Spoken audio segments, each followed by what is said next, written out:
Hey, everybody. Okay.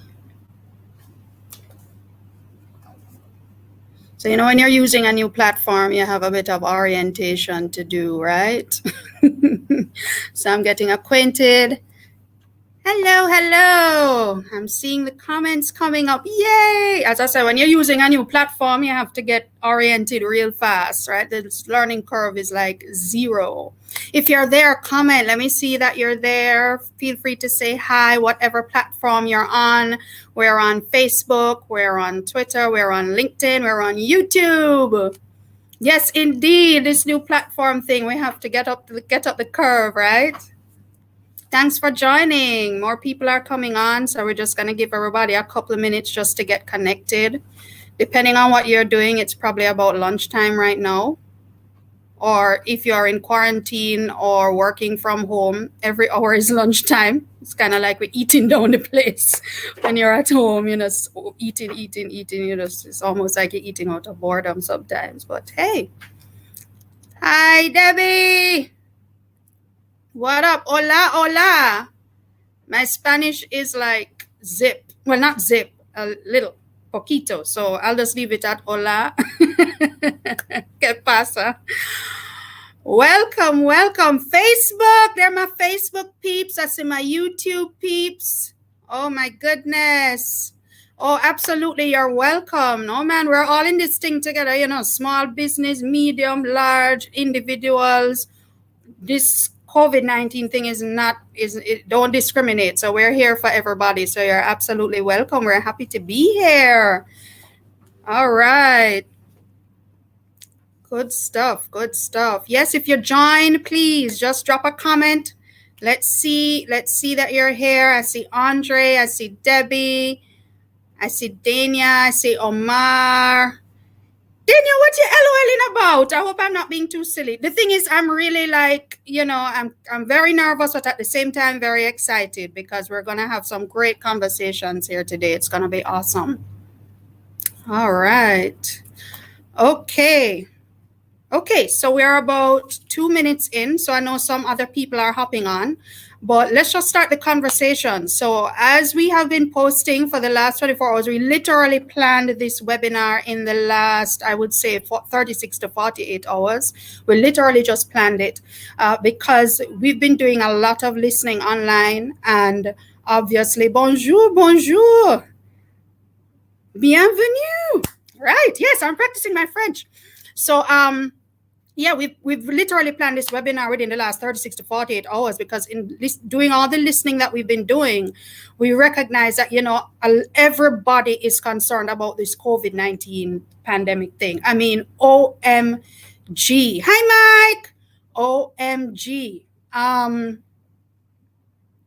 We did not know. I mean, we knew that COVID was probably going to come because it was just kind of making its way across, but it's here. And I think that a lot of people certainly would have anticipated the health consequence of what a pandemic would have created. But the economic impact, I think, is what has a lot of us like a deer in headlights. And certainly over the last few days, yesterday, if you were tuning in, our Minister of Finance in his presentation to Parliament just made it clear in no uncertain terms, if you didn't get the memo before, there's going to be serious economic impact coming from the fallout of this pandemic, not only in Jamaica, but internationally. And to say the least, we're concerned. Businesses are already impacted. Doors are closing, most of them right now temporarily. Persons are being sent home, workers are being laid off, and everybody is just like, what is going on? It's crazy. And so as JMMB, of course, we're in the business of financial services. We did a video telling you how to manage your money. We said, we really need to have a conversation about what the impact is going to be for SMEs and what SMEs need to be doing. And SMEs, by the way, is small and medium enterprises. It's an acronym. Hi, Keisha. Small, medium enterprises. So if you're an SME owner or manager, right, this is where you need to be right now. We'll be here for just under the next hour, and we're going to be helping to helping you through the process of how you can manage your cash flow through all this, because it's gonna be a rough ride. But at JMMB, we believe in possibility thinking.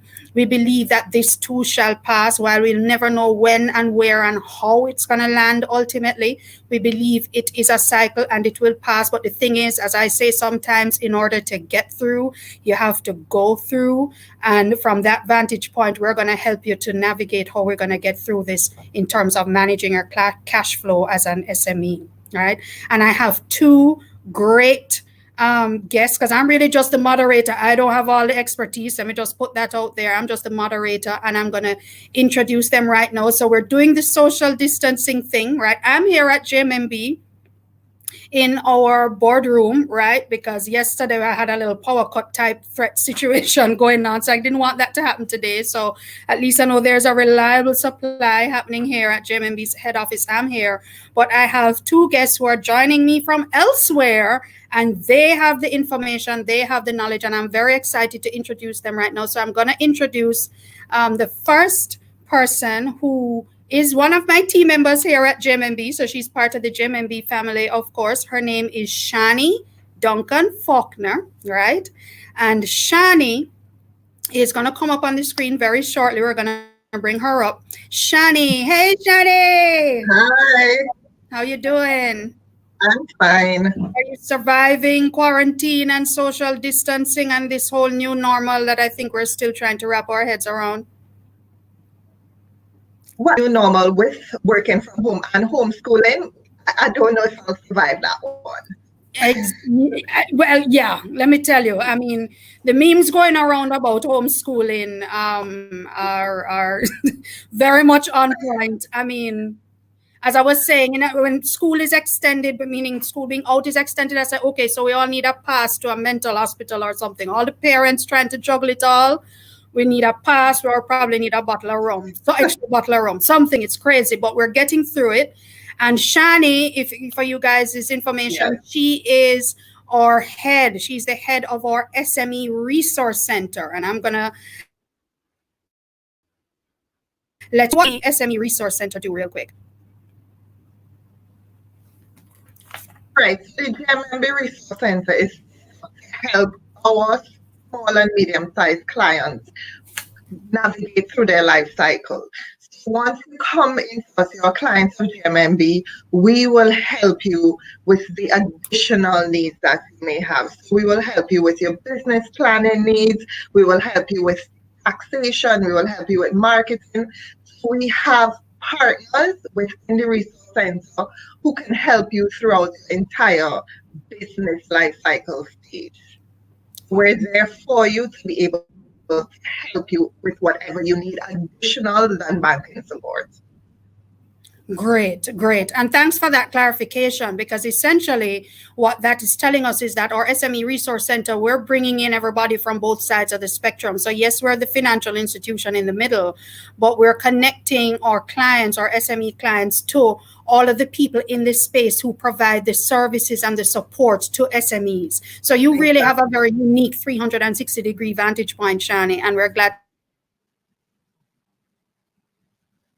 to have our second guest, and she is a special guest because she's not part of the JMMB family right now, though Lauri is no stranger to JMMB, because Lauri was a part of our marketing team at a point, and now gone on to another place, obviously, and she's still a part of the family, right? We're just putting it out there, right, Lauri, because JMMB and your organization. So let's bring up Lauri.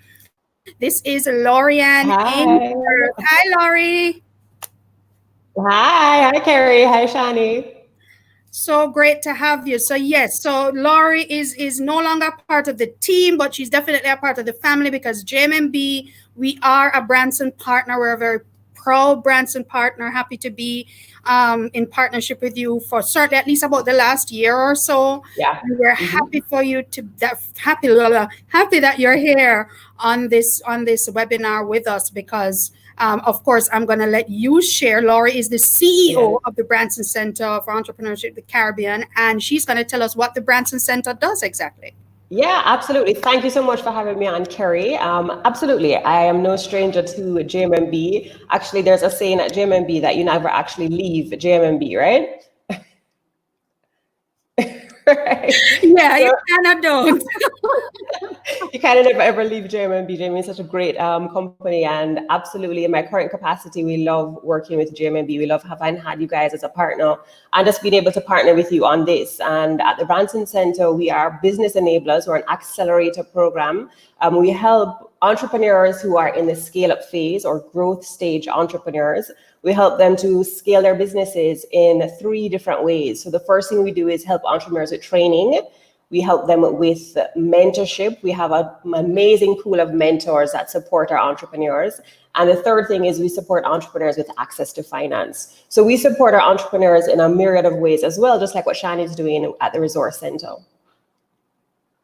Great. Thank you for that clarification. So people, if you didn't figure it out after both of these introductions, you are in the right place at the right time. If there's anybody you need to call, text, WhatsApp, DM, whatever, tell them to get their butts over here and join this conversation, because we have 2 amazing subject matter experts who are going to take us through this conversation today as we talk about managing your cash flow as an SME during this COVID pandemic time, and certainly immediately after it's gone, hopefully sooner rather than later.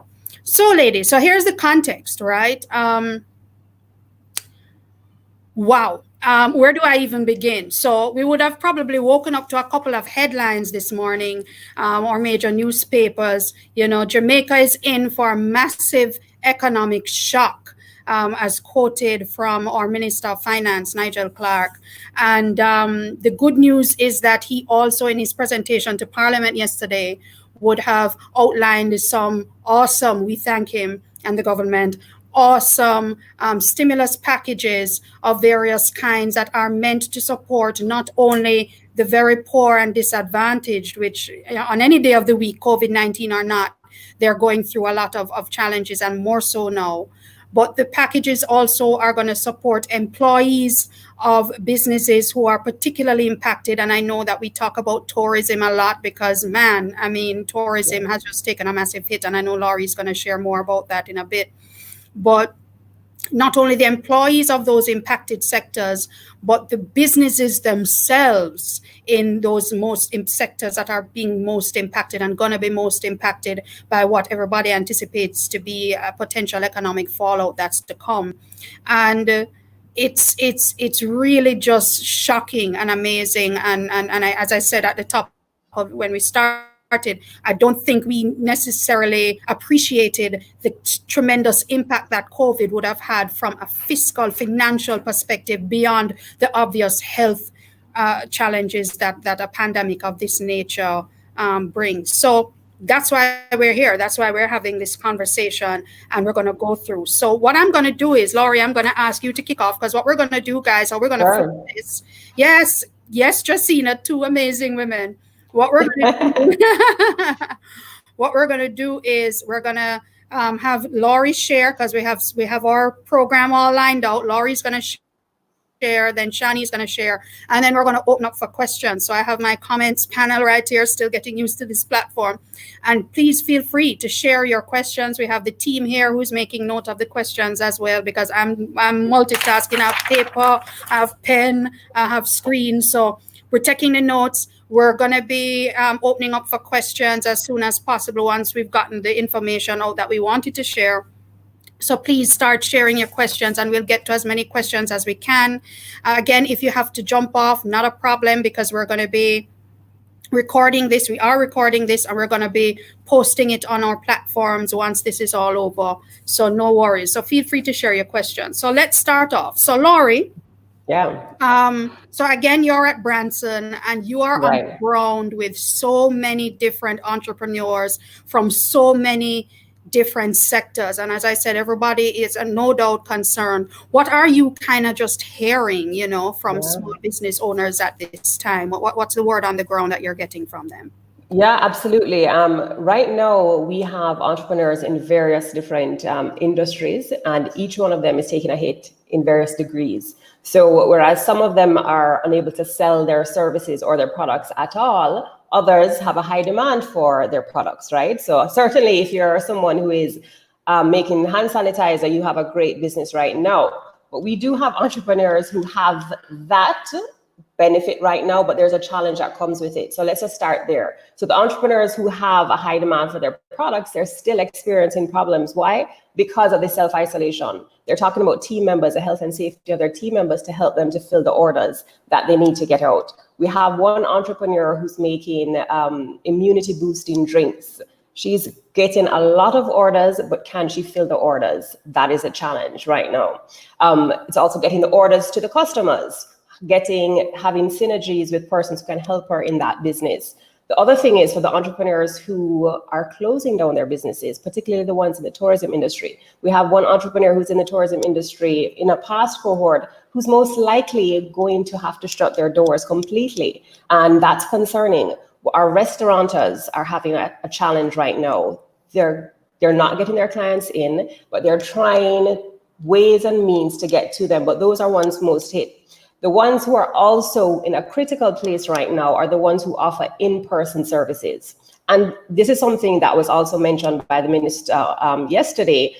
Our barbers, our hairdressers, anyone who's offering a service where they personally deliver this service are being hit. So we have entrepreneurs in our program right now who are at home and who are wondering what they're going to do. And that's what we're trying to support them with right now.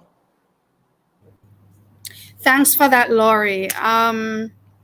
Wow, yeah. So what you're basically saying is that, depending on the sector is one thing. So there are some sectors that would obviously experience an increase in demand. And then there's some like tourism, which is the one that everybody keeps talking about, certainly not the only one that is not. And people are responding differently. Absolutely. So based on what you're seeing now, based on the various sectors, what is it in your view, and what is Branson putting forward in terms of how do businesses adjust? What do they need to be doing? Do they pivot? Do they not pivot? Make a change? What's your recommendation from the center for those businesses that are impacted either from demand, whether it's a demand issue or whether it's a supply issue? Right. And I mean, the truth of the matter is that people have to respond. And I think that what you said at the beginning of this session is absolutely true. I don't think that everyone really understood what was happening and the economic effect that that was going to have on their business. And so I think that we have to respond to this crisis. It's not enough to sit down and ride out this wave because one, your business is suffering right now, but two, the world is changing. We're seeing everyone is working in a different way right now. Everything is shifting. We have kids at home who are doing schooling. We have people who are at home getting deliveries of food, supplies. People are changing the way they do work and they do business, and your customers are shifting. So you also have to answer the call of shifting, right? So hopefully this will all die down soon and we'll be back to business, but I can promise you it's not going to be business as usual. So therefore, how do you pivot? How do you pivot now in the short term, and how do you pivot in the long term? So there are 4 things that I want to bring to everyone's attention. 4 different ways that you can start thinking about pivoting.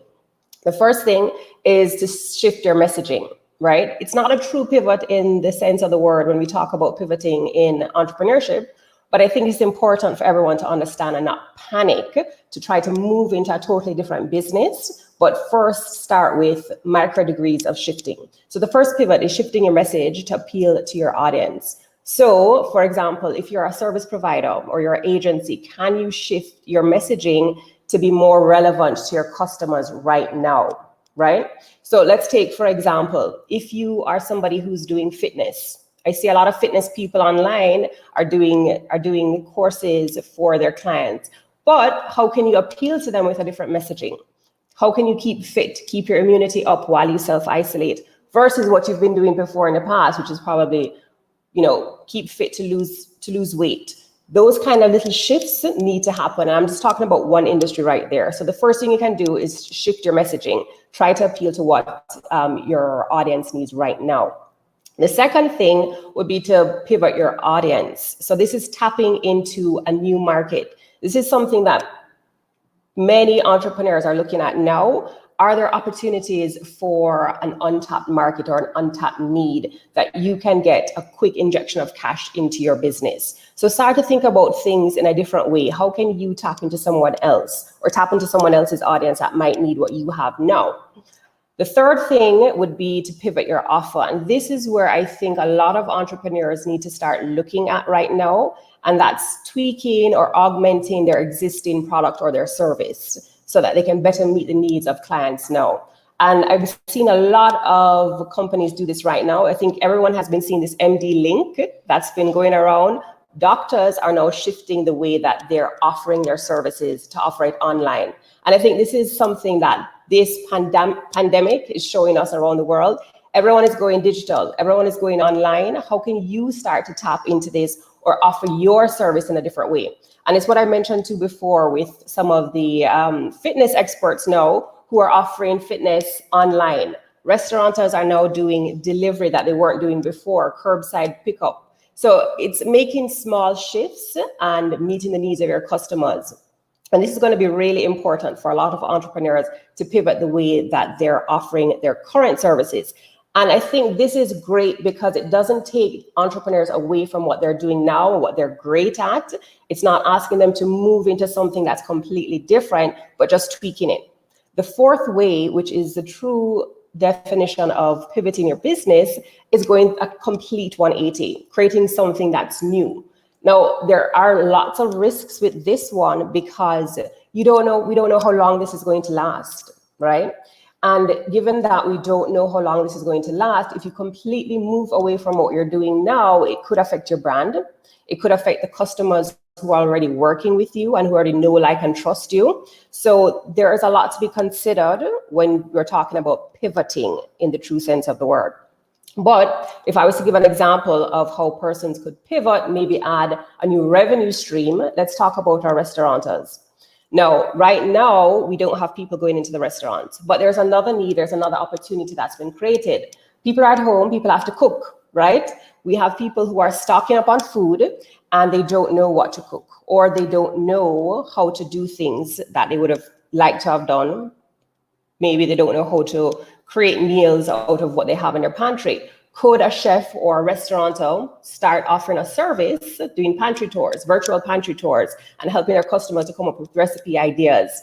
So that is a way in which someone could perhaps pivot their business utilizing their strengths. But again, it is a pivot, and it is very risky at this time because you're also talking to a new audience, you're creating something new, and that takes time. But I think that these are 4 ways in which entrepreneurs need to start thinking about pivoting their business. Thank you, Laurie. I mean, those are some great tips. I mean, can I put you on the spot? Because I mean, sure. you gave some great examples of because I mean, just to summarize the 4 points. So shifting your messaging, yeah. Right? Mm-hmm. At this time to make it more relevant to what's happening now, right? Yeah. You spoke about shifting your audience. So maybe who you are perhaps targeting before, maybe there's a whole new audience out there with a need that you can meet in a whole new way. So let's look at some new target market, target segment, target audience opportunities.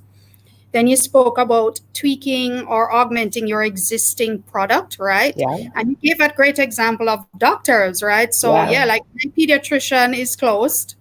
But she's like, hey, I'm online to do a consultation. So that's another way. And could you just highlight again the final point for us? Sure. The final point is actually pivoting your business. So it's actually moving away from what you're currently offering. And that is what most people understand when we talk about pivoting in the entrepreneurship space. So when we're looking at having a business, validating your business, and if you haven't validated it or if it shows that it's not going to be viable, we tend to say pivot, move in another direction, right?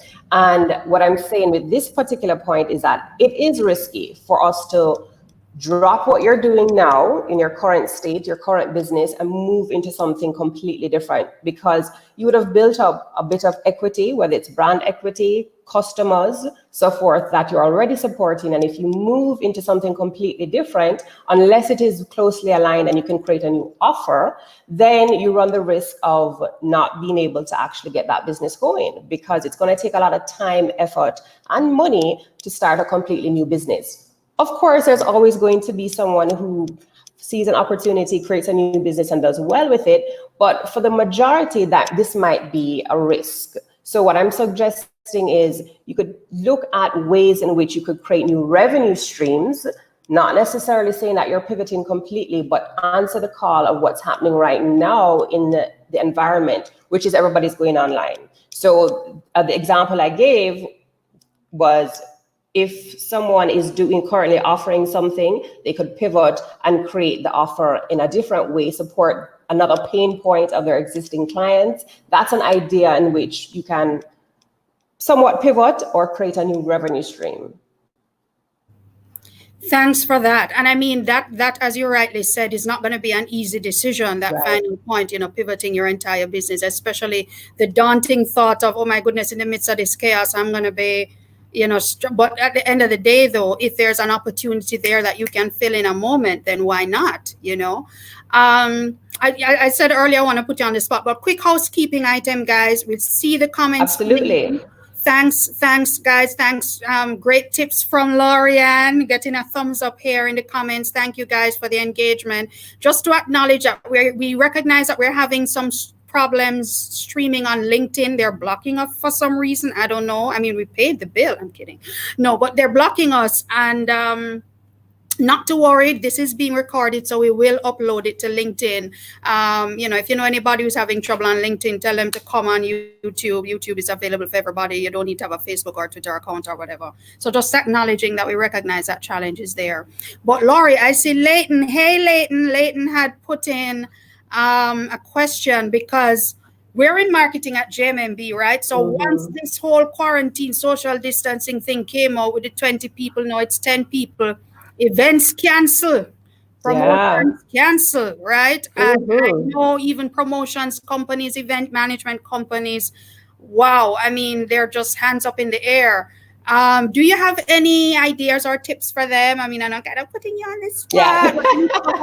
From any of the 4 points you would have given, maybe something they could think about doing differently? That's a good point, and every industry is going to be so different and so unique, right? But I think it's, well, one, there are virtual events happening, right? And I know that's totally different from an event planning perspective. I get that. But I think too that it might be useful to look at your strengths. As an event planner, I'm sure your project management skills are superb, organizational skills are superb, probably try to think about what pain points your clients are going through. And of course, as a marketer, I have to say, ask your clients, ask, the people who you work with, what they need at this moment. That's the best way for you to come up with ideas to support you in your new business or in your shift, in your pivot, what have you. And also look at some of the persons who are closely related to your industry. Are there any synergies that you could tap into right now to support them as well?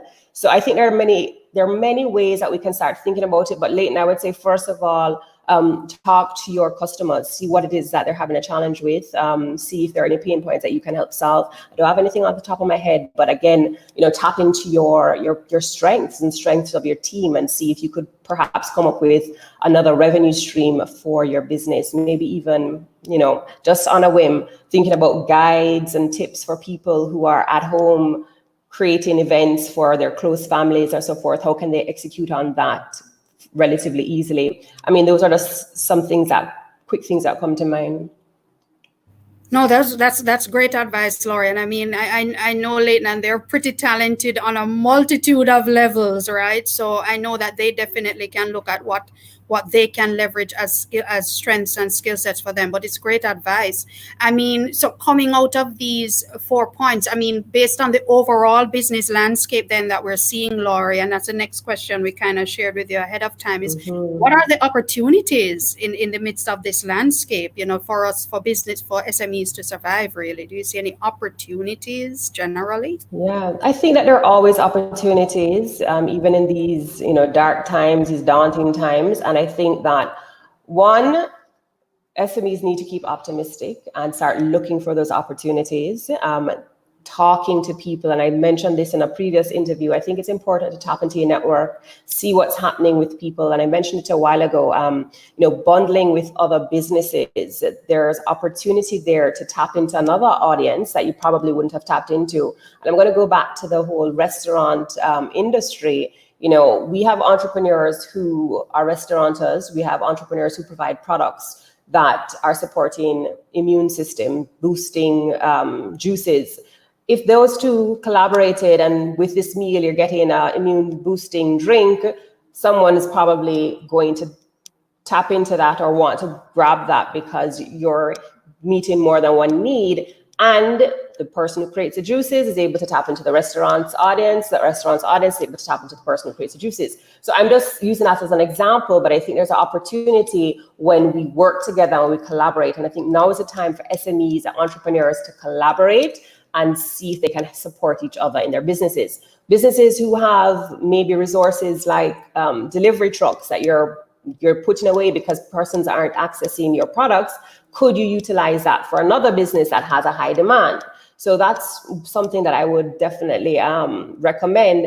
And I also want to say, again, wearing my marketing hat, you have to think about the long term as well. Long-term strategy is very important right now. And I think that means communicating with your customers, also giving back.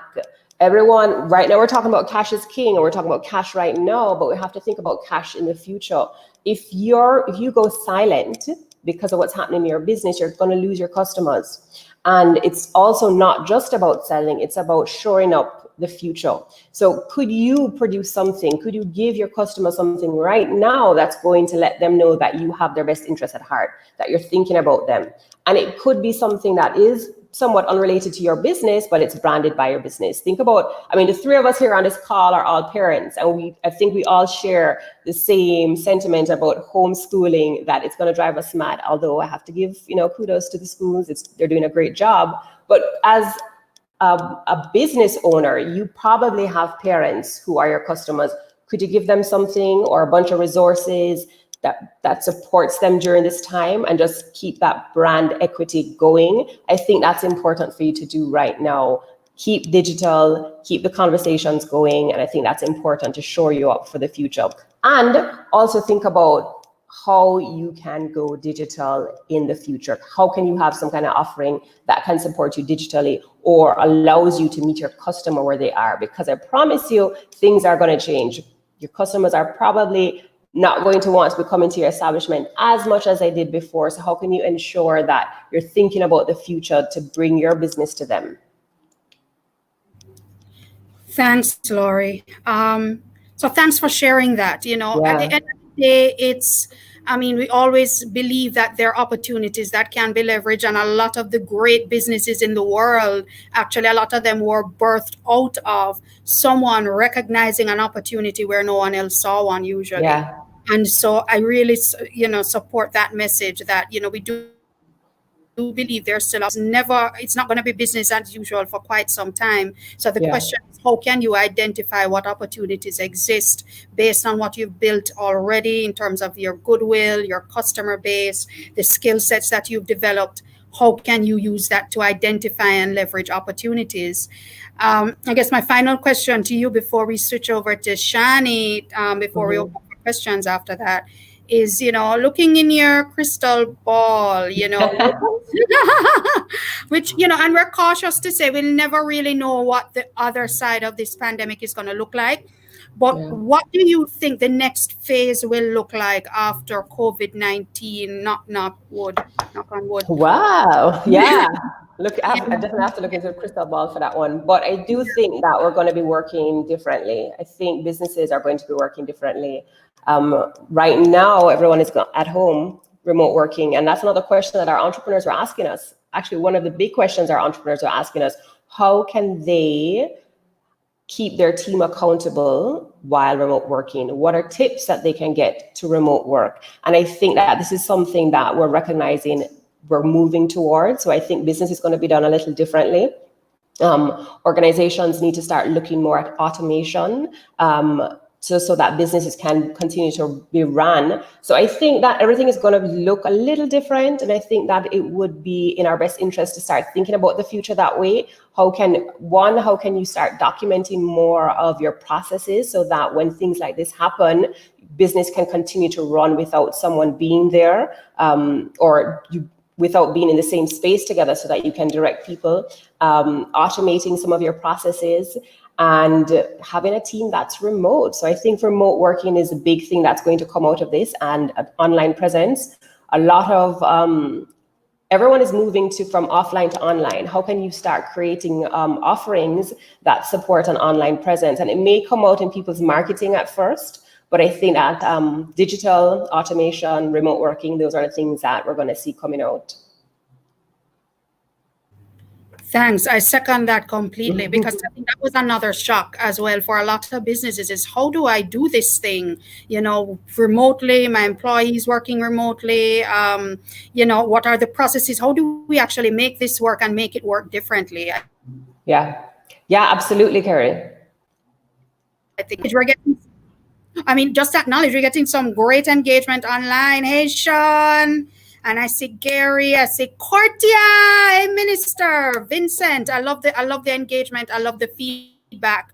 And we're now going to transition to the next part of the conversation, where we're going to be bringing in Shani. Now, as we said earlier, Shani has, like Lauri in another sense, a good 360-degree view of the landscape. So Shani is at JMMB, the financial institution, but Shani and her team work in our SME Resource Centre.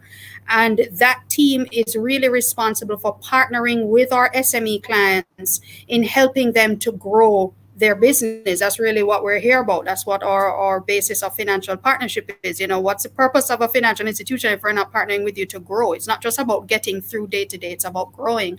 And Shani's team does that. And she has partnerships. The center has partnerships with various suppliers across different sectors, the tax people, the marketing people, the accounting people, all of the different functions that small businesses need to operate and to grow. And so she sees the vantage point from their perspective, from our clients' perspective, and of course, being here at JMMB. So Shani, could you kind of just start off real quick? What are you picking up from the ground, from your clients and from your partners at the center? What's the sentiment? Although that's probably like an obvious answer, but I still really want to hear what you're picking up, because there may be some nuggets that we're not clear about.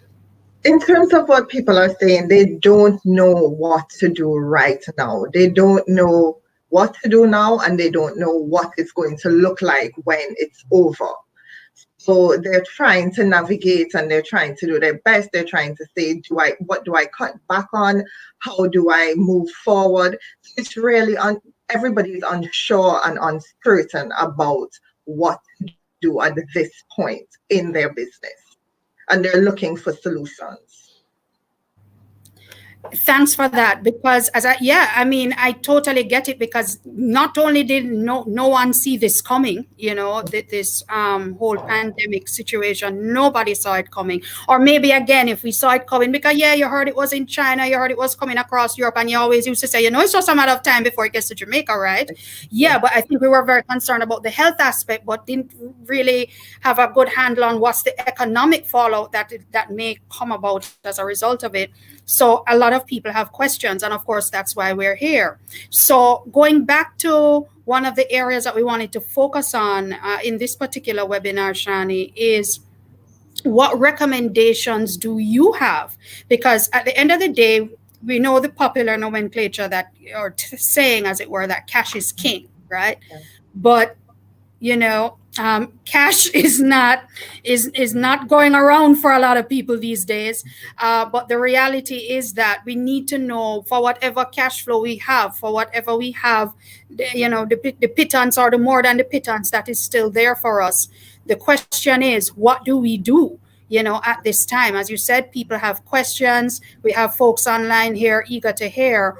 From your perspective, what should businesses be doing right now, tactically, from a financial perspective, to manage their cash flow to get through this season? Right. So the first thing that businesses have to do right now, you need to be conservative. You need to look at your business and you need to see, okay, what is the minimum level of operations and cash that I need right now to stay afloat? So you need to really dig in, you need to tap in, you need to go back into your books, go back into your finances and see, what is that minimum level? What is my break-even point? What do I have to pay now? Keep conservative at this point in time. Another thing that they need to do is to cut back on non-essential spending. Right now, only things that you need to do that are essential, you stick to those essential spending habits. You don't go right now and purchase and do capital expenditure. You don't go now and purchase extra machinery. What you do now is just stick to what you need to keep afloat during this period. Another thing that businesses could do is also that they could look at the underutilized assets. So in terms of what Lauri was saying before, you look at your company and you see, okay, I have an events company, for instance. What underutilized assets does the company have right now? Maybe it can be a van, maybe it can be a truck. How can I now put that to use now that my business is slow? Your underutilized assets may also be your employees. How can you keep your employees and have them doing something else at this time? But you really have to look and see what is just sitting there and how you can make money from what is sitting there right now. The other one that I know may be a bit harder is you need to collect receivables. As we said before, cash is king. Right now, a lot of people are holding on to their money, but you need to be that one who is out there, who is constantly trying to collect. So you have your receivables list, you're on top of it, you're calling, you're saying, this is outstanding, please pay this bill. One way that you could do that is even by offering a discount on the bill right now. If you pay me within X time, I'll be able to discount this bill for you. And that is when you're very strapped for cash and you actually need it to come in right now. So there are different incentives that you can offer to your clients who have money for you and you need it to come in right now. The thing is too is that these are things that we have to do right now, but we have to also realize that once this pandemic has passed, we need to maintain fiscal discipline. So what has happened to many business owners is that this is going to teach them that going forward, they need to maintain proper financial and fiscal discipline, or else they may get back into the same problems that they're having right now. So once you're trying to get back up, make sure that you remain conservative while you're trying to get your business back up when this pandemic has passed.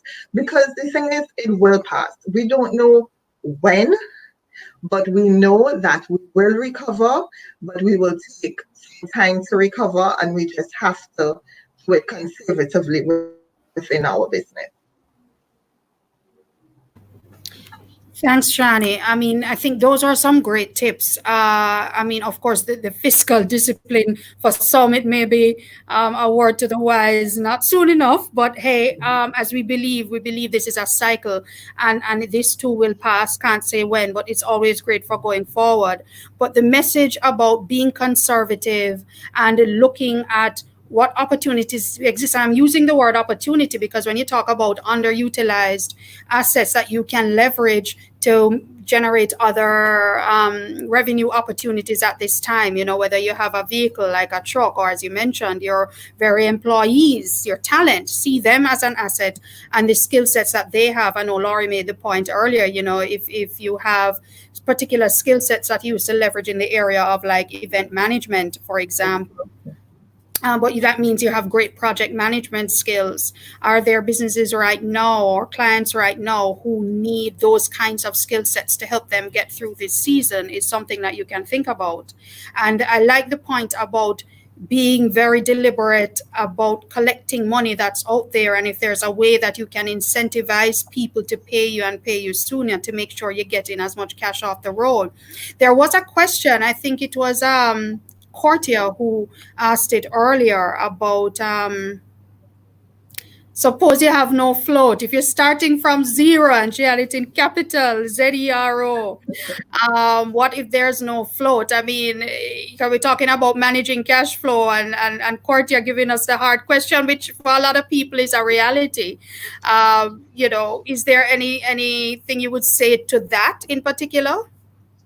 So in terms of that's where I will really pick up the underutilized assets, because it's float, but it's like, what do you have in your company that you can utilize? There must be one asset, whether it's a physical asset or whether it is having a certain skill.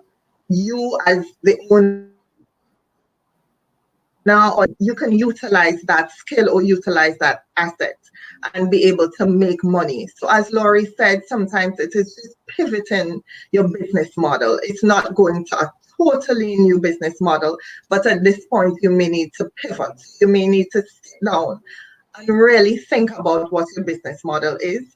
Some persons do a business canvas model, and then from that you can pinpoint all the specific aspects you have in your business and say, this is one that I can make money from. So you really have to do an in-depth look at what you have in your business and how you can use it. Thanks for that, Shani. And I mean, another tough question that I'm watching the questions here in the comment panel. And guys, we're coming up to the Q&A time in another 2 minutes. So please fire your questions in the comments if we haven't gotten to it yet. But there was someone saying, boy, what about those businesses that are carrying loans right now? Whether you just applied for one or had one carrying for a while, you can imagine that is a serious burden that keeps folks up at night. What advice or recommendations do you have for those business owners? Okay, for those business owners, you need to be proactive.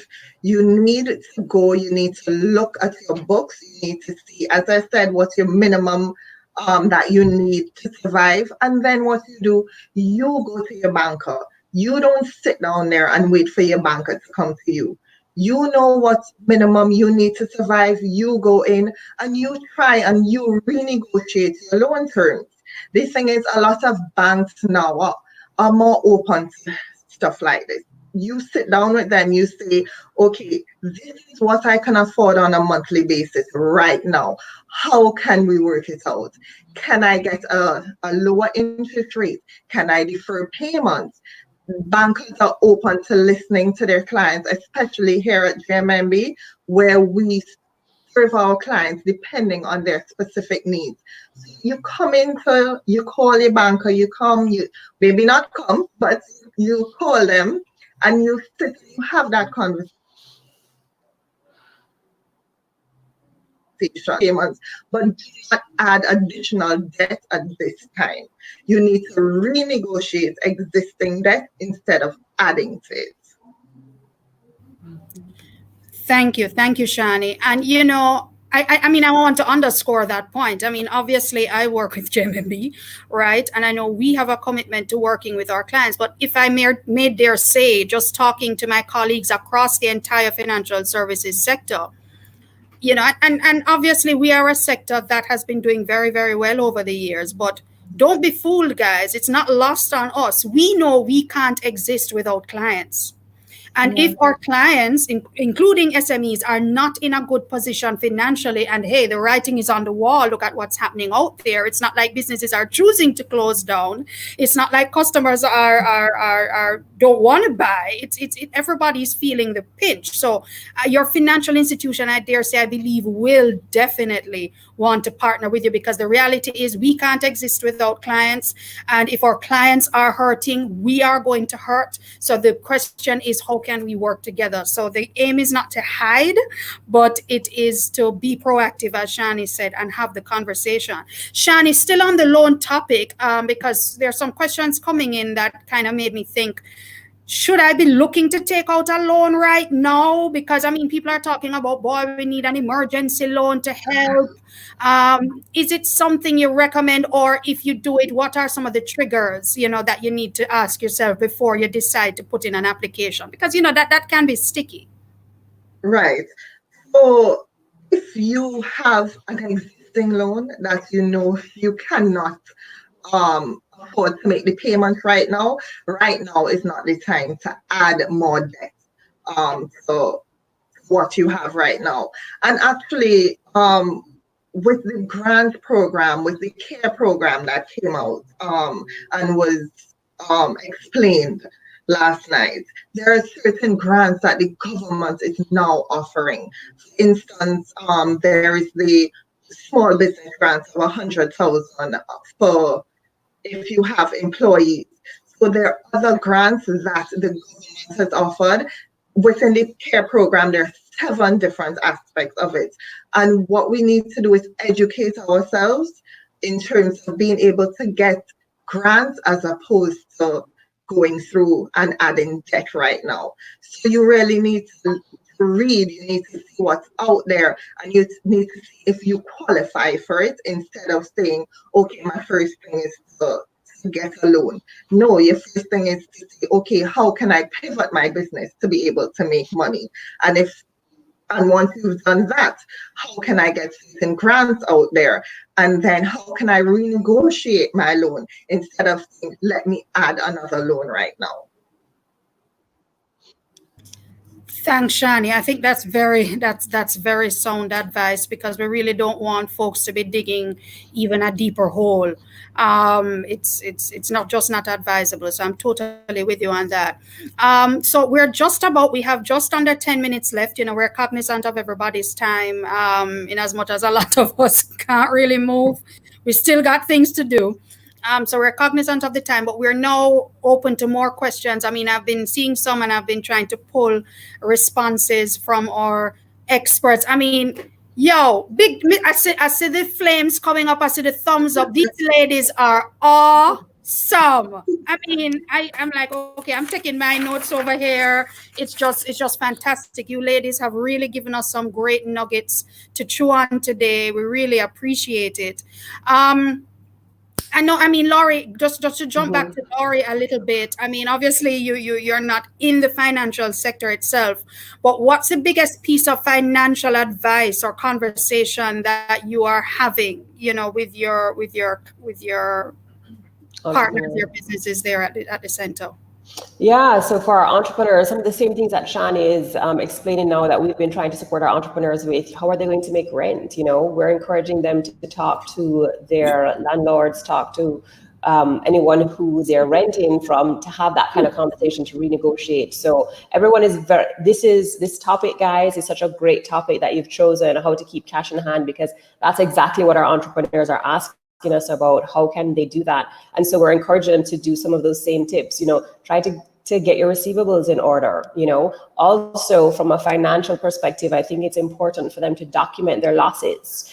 We don't know what grants are going to be made available, and that's a great point that Shani made, but you need to document what business are you losing to. So it's not just putting your hand on your head and saying, woe is me, but it's also, okay, look, we had this fell through, document it, so that when the time comes and you need to get support, you can show what position the business is in right now. And so going back to Shani's point, business owners, entrepreneurs are going to have to ensure that they have their documentation properly lined out, because this is what's going to support you to access some of these grants. So I would encourage any entrepreneur right now who feels that they're going to have to tap into a grant, Make sure that you have an accountant who's getting your books together. Make sure that you have all of your receipts together. These are the things that are going to support you from a financial perspective. And again, talk to your suppliers to see if you can negotiate deals. Thanks, Laurie. That's also some very good advice, because we really do have to be very careful about the decisions we make right now, because I see Leighton popping in here with a question, and again, no one knows how long this is gonna last. Our crystal balls are maybe a little bit fuzzy, but he's asking, how long do you think an SME should plan for in terms of downtime in this environment? Do you have any sense of idea of timing to say, boy, guys, bang your belly for X amount of time? I don't know. What are your thoughts, Lady Shani? That's a tough one. When we look at it, we have to look right now to the United States and to Europe and to see flattening of the curve. So when they're able to flatten their curve, when they're able to get this pandemic under control, then we will be able to know what our recovery time would be. But right now, we cannot put a month, we cannot put weeks it. We have to just wait and see when that flattening of the curve happens, and then in Jamaica, we'll be able to follow up with that. Thanks, Shani. Laurie, you have any thoughts around timeline, perhaps? Yeah, I think we don't know, but I would encourage everyone to continue your planning as usual in your 90-day quarterly periods. So that's what we encourage our entrepreneurs to do. So we have another quarter coming up, plan for the quarter. And again, we're in that wait and see position because we can't dictate what's happening or predict what's happening. So I would encourage people to plan for the quarters, quarter by quarter, see what's happening. Yes. Okay. Well, that's sound, because we really don't know. So let's continue to plan quarter by quarter and make adjustments as necessary. Right. I'm seeing a point coming here from Cortia that made me think, because I'm seeing overseas, and I don't know if it's something you ladies recommend. Maybe Shani, you could say, I see some companies are saying, look, in an ideal world, probably I could lay off everybody or most people or some people, but I'm going to work with my team members to say, okay, could you take a pay cut for a period of time? Because some money is better than no money. I'm thinking, but that's just my vantage point. I mean, do you recommend those sorts of, kind of a creative, because I think it was British Airways, I think, who may have announced something like that recently, where they said their pilots are going to take like a 50% cut. Is that something you recommend? Because as Cortia says, we really do have to be thinking of each other, because the tenant is struggling to pay the rent, and the landlord who relies on the rent to pay the mortgage to the bank, everybody's struggling. So what are your thoughts about that, Shani? And then I'm going to go to Mike's question next. Right. So in terms of doing that, what we have to really look at, yes, those are good ideas. We have to be able to support each other during this period and come up with creative ideas to support each other. The only thing is we have to do it within the HR laws of Jamaica. So anything we do, we need to just make sure that we've spoken with a lawyer, we've spoken with HR, we understand what we can do within our capacity, because we don't want to be doing things which are not for the good of our employees. But if there's agreements to say, okay, we will stay on and we will take a cut, those are things that you can discuss with your employees, you can discuss with your lawyer how best to work those things out. Thanks, Shani. So this question, and I mean, I think either lady could actually take it, but Mike, Uncle Mike, good to see you. Mike has a great question. Would you advise making a position redundant and paying a severance for a short-term pain, but long-term cash flow being positive? Or do you recommend a company to switch to half pay, which is kind of what I would have just asked, but I mean,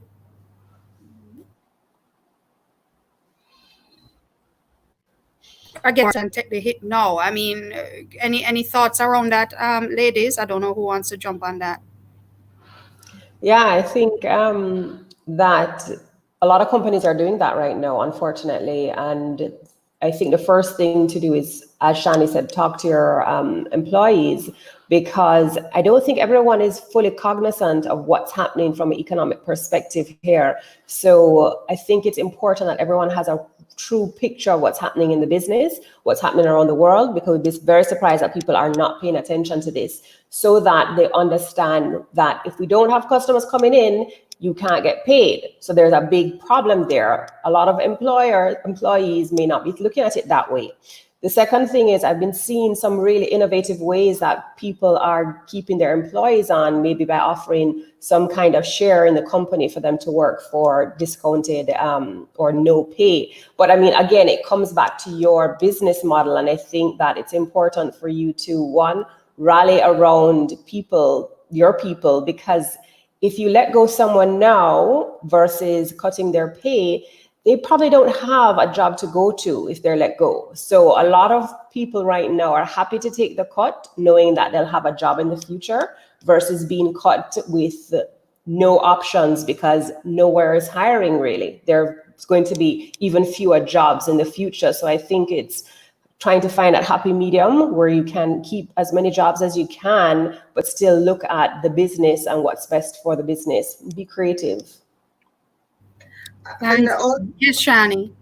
Add to that point, as I said before, under the CARE program, which is a very good program which has come out, employees who had from any sector who lost employment after March 1st and before June 30th would be able to apply to the supporting employees with transfer of cash. And this is offered to the general public. So what we really need to do is look out for our employees and see if that makes sense for an employee. If you do have to now go to that level and shut down your business and lay off certain employees, there are options out there that they can tap into. Thanks, Shani. So I know that we are on the bell just about of 1:30, and I know the platform is not going to kick us off because I'm going to ask everybody for just an extra couple of minutes because I'd love to just kind of wrap this up. You know, I'm going to ask each of you ladies to just share maybe one final nugget, one final word that you think you really want to be the key takeaway message that you'd like to share with our viewers here before we wrap this up. Laurie, what's the final word, the final nugget you'd love to share? I think the final nugget is definitely the communication piece. Well, two nuggets. One, keep yourself well. You know, even if you're an entrepreneur running a business, it's a very stressful period of time. And if you are unwell, you can't work and you can't get cash into your business. So very important. Let's not neglect that. Your wellness, your health and wellness. But two, communicate with your existing customers, communicate with everyone. It's important to keep top of mind. We don't know what's happening, but I think once you're top of mind and you're relevant and you're supporting, you will see your business bounce back. Thanks, Laurie. I love the keep yourself well. Yeah. Because in all of this talk about money and assets and opportunities, if you are not well, as you say, you can't even begin to take advantage of the opportunities. So exactly. I love that. Thank you. Shani, what's your final nugget? My final nugget. All right. Be proactive. Do what you think about what you need to do in your business. Be proactive. Do not panic. We're all in this together. Everybody more or less is in the same situation. Make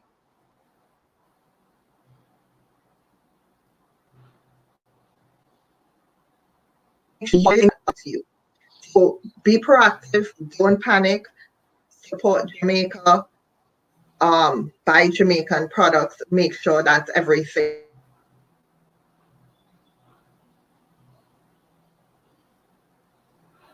Sorry, I was. Sorry, Shani, what you're saying? Because right. we were breaking in a note. What were you saying? The very last point? So just make sure to support Jamaica, support each other during this period of time, and we will get through it.